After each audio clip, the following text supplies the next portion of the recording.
The CIA and MI6 are reorganizing NATO's stay-behind networks in Eastern Europe.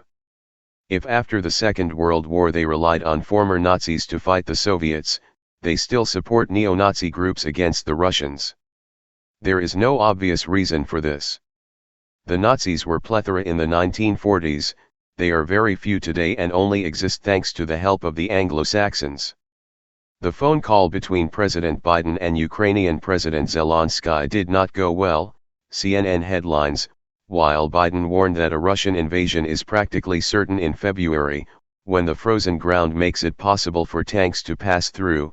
Zelensky asked Biden to lower his tone, arguing that the Russian threat is still ambiguous. As the Ukrainian president himself takes a more cautious stance, Ukrainian armed forces are massing in the Donbass near the area of Donetsk and Lugansk inhabited by Russian populations. According to reports from the OSCE Special Monitoring Mission in Ukraine, obscured by our mainstream which only talks about the Russian deployment, Ukrainian Army and National Guard units, amounting to about 150,000 men, are positioned here. They are armed and trained, and thus effectively commanded, by us NATO military advisors and instructors.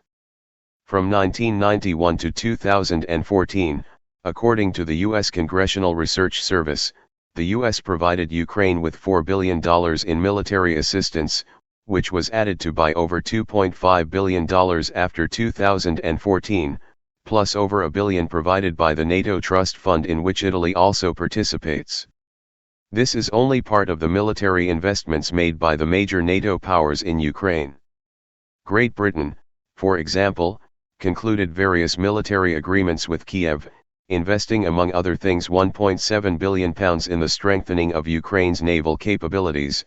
This program provides for the arming of Ukrainian ships with British missiles, the joint production of 8 fast missile launchers, the construction of naval bases on the Black Sea and also on the Sea of Azov between Ukraine, Crimea, and Russia.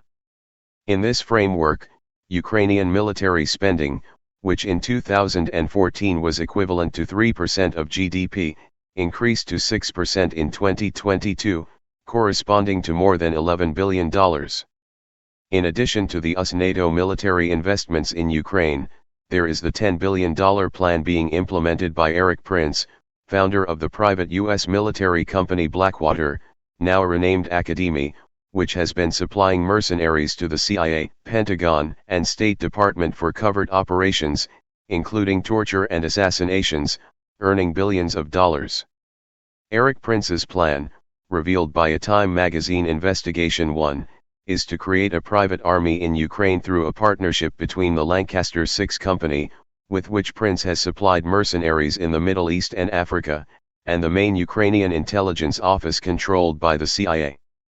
It is not known, of course, what would be the tasks of the private army created in Ukraine by the founder of Blackwater, certainly with funding from the CIA.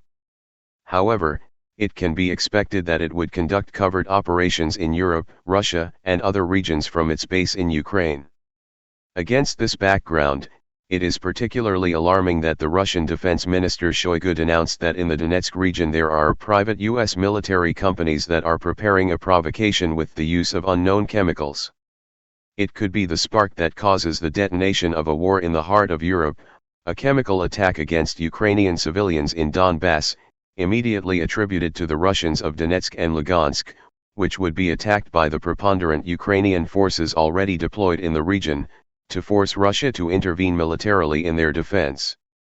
In the front line, ready to slaughter the Russians in the Donbass, is the Azov Battalion, promoted to a special forces regiment, trained and armed by the US and NATO, distinguished for its ferocity in attacks on the Russian populations of Ukraine. The Azov, which recruits neo-Nazis from all over Europe under its flag traced from that of SS Das Reich, is commanded by its founder Andrei Bielitsky, promoted to Colonel too. It is not only a military unit, but an ideological and political movement, of which Bielitsky is the charismatic leader, especially for the youth organization that is educated to hate the Russians with his book The Words of the White Führer.